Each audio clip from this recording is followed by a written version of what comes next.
ओम श्री गुरुभ्यो नमः। तत्वबोध talks bye Shri Narasimha प्रभु जी। हमें आंतरिक धन प्राप्त करने के लिए कोई योग्यता चाहिए। वो जिसे आदिगुरु शंकराचार्य जी ने साधन चतुष्टय से के माध्यम से हमें बताया है कि मुक्षु के लिए, मोक्ष प्राप्ति के लिए कौन कौन सी योग्यताएं चाहिए। वो 4 योग्यताओं में है नित्य अनित्य वस्तु विवेक। क्या है इसका मतलब? नित्य अनित्य वस्तु विवेक, परमानेंट और टेम्परेरी, सनातन और जो कुछ समय के लिए हो। वो वो तुम्हें हर चीज परमानेंट चाहिए।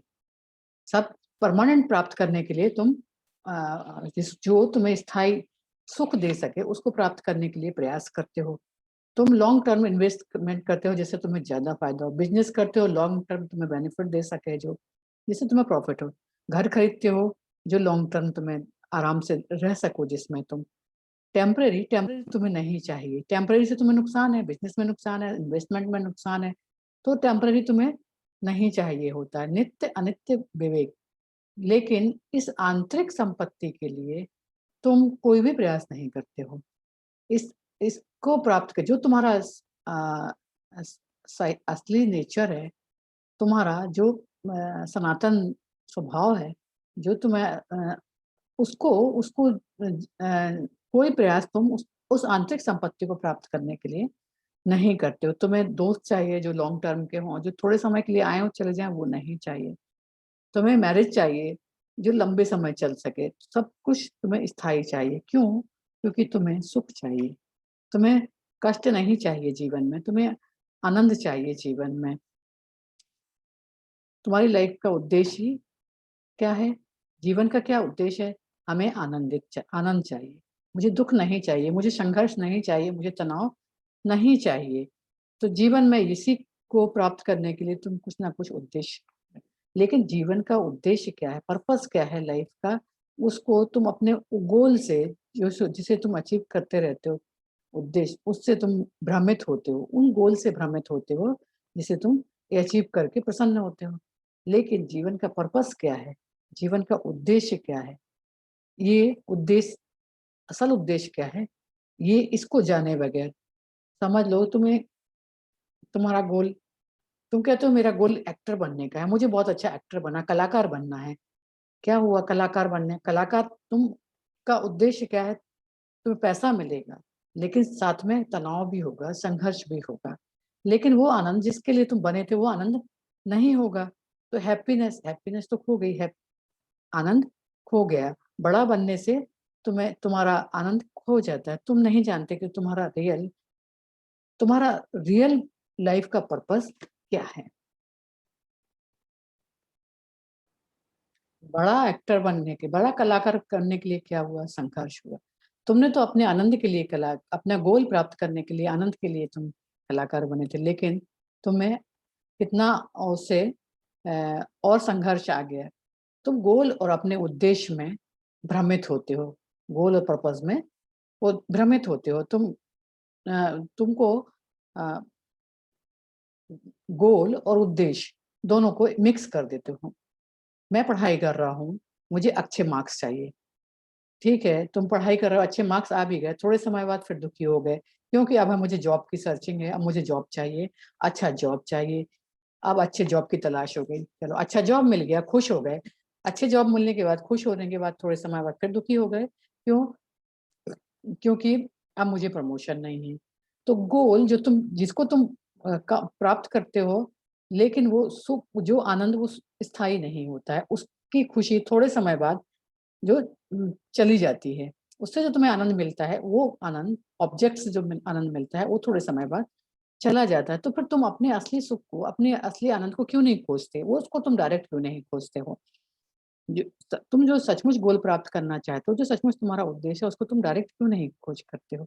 संघर्ष करते हो गोल के लिए अपने। तुमको जो वो संघर्ष करने के बाद भी वो आनंद खो जाता है। अपने गोल प्राप्त करने के लिए संघर्ष करते हो क्यों? क्योंकि तुम्हें परमानेंट चाहिए, परमानेंट आनंद चाहिए। तो तुम्हें परमानेंट चाहने के लिए तुम्हारी हैप्पीनेस का यही तुम्हारा उद्देश्य है, तुम्हें हैप्पीनेस चाहिए जो परमानेंट हो। लेकिन क्या होता है, थोड़े समय बाद खुशी चली जाती है। तुम सोचते हो मैं बहुत सुंदर स्त्री से ब्याह शादी करूंगा तो मेरी जो मोस्ट ब्यूटीफुल होगी। तुमने उस मोस्ट ब्यूटीफुल महिला से शादी की, क्या हुआ, थोड़े समय बाद पड़ोसी की महिला ज्यादा सुंदर थी, लगने लगी तुम्हें, तुम्हारी खुशी चली गई। क्या हुआ, तुम्हें लगा कि एक अच्छे मकान से मैं खुश होऊंगा। उस मकान को प्राप्त करने के लिए तुमने बहुत मेहनत की, 10 वर्षों तक तुमने उसके लिए कार्य किया। उसके बाद लोन लिया, 30 वर्षों तक तुमने ईएमआई चुकाई। उसके बाद वो भी परमानेंट नहीं था, उसमें भी कुछ समय बाद हम वो खुशी भी चली गई। तो फिर तुम्हारा परमानेंट गोल, परमानेंट खुशी कहाँ है? वो आनंद जो कभी जा ना सके, वो आनंद तुम्हें चाहिए। वो आनंद तुम्हारा आंतरिक आनंद, वो तुम्हें कैसे मिले? केवल इस परमानेंट आनंद के लिए बुद्धिमान लोग ही प्रश्न करते हैं। केवल बुद्धिमान लोग ही को जानना चाहते हैं कि ये परमानेंट आनंद मुझे कहाँ मिलेगा। पर वो बुद्धिमान कौन? वो नोबेल प्राइज पाने वाले बुद्धिमान नहीं है, वो साइंटिस्ट नहीं है, वो बहुत पढ़े लिखे लोग नहीं। वो ये होते हैं, सही मायने में जो मुक्ति की आकांक्षा रखने वाले होते हैं, वो हैं ज्यादा से ज्यादा आनंद प्राप्त करने के लिए वो कहलाते हैं मुमुक्षु। वो मुमुक्षु जिन्हें मोक्ष की आकांक्षा हो, वो उस टाइप के प्रश्न करते हैं कि मुझे ज्यादा से ज्यादा आनंद कहाँ मिलेगा, मुझे मुक्ति कैसे मिलेगी। डिजायर होती है ज्यादा से ज्यादा आनंद के लिए, मुक्ति के लिए। क्यों? क्योंकि तुम अनलिमिटेड हो, और उस अनलिमिटेड को तुम इस लिमिटेशन से, लिमिट से में रह के तुम नहीं जान सकते हो। क्या अपने मैं इस लिमिट को तोड़ सकता हूँ? मैं अनलिमिटेड हो सकता हूँ? ये प्रश्न कौन करता है? ये सिर्फ मुमुक्षु, जिन्हें सनातन सनातन आनंद की तलाश है, जिन्हें उस शांति की तलाश है, वो इस तरीके से प्रश्न करते हैं और मुक्ति का मार्ग ढूंढते हैं। लेकिन बाकी जो बाहरी बाहरी चीजों में जो टेम्परेरी परमानेंट टेम्परेरी आनंद है, उसमें यदि अपना परमानेंट आनंद ढूंढोगे तो वैसा ही है जैसे ट्रेडमिल पे दौड़ते जाओगे कहीं नहीं पहुंचोगे। ये आनंद जो तुम्हें कभी टेम्परेरी है, वो कभी तुम्हें सुख नहीं दे सकता है, कभी आनंद नहीं दे सकता है। लेकिन एक सनातन सनातन जो आनंद है, जो पीस है, वो केवल केवल यही जानने में है कि मेरा ये जो रियल नेचर है उसको मैं कैसे जानूं, मैं कैसे लिमिटेड से अनलिमिटेड हो जाऊं। यही मुक्ति की आकांक्षा है, यही लिबरेशन है, यही नित्य और अनित्य को जानना है। इस नित्य को जानना है जो परमानेंट है। उस अनित्य से जो अनित्य में सुख ढूंढोगे, जो परमानेंट टेम्परेरी है, वो थोड़े समय के लिए मिलेगा। नित्य अनित्य विवेक से, नित्य अनित्य विवेक से ही तुम्हें शांति है, आनंद है। नित्य अनित्य को समझना होगा, ये इसको डिस्क्रिमिनेट अपने बुद्धि और विवेक से करना है। यही इसी में तुम्हें परमानेंट सुख है। टेम्परेरी सुख ऑब्जेक्ट में है। टेम्परेरी सुख जिनकी तलाश तुम नेचर में करते हो, अपने आप में करते हो, व्यक्ति में करते हो, पैसे में करते हो, अपने स्टेटस में करते हो, अपने संबंधों में करते हो, सब कुछ जो बदल रहा है, वो जो बदलने वाला है उस वो टेम्परेरी सुख देने वाला है, टेम्परेरी आनंद देने वाला है।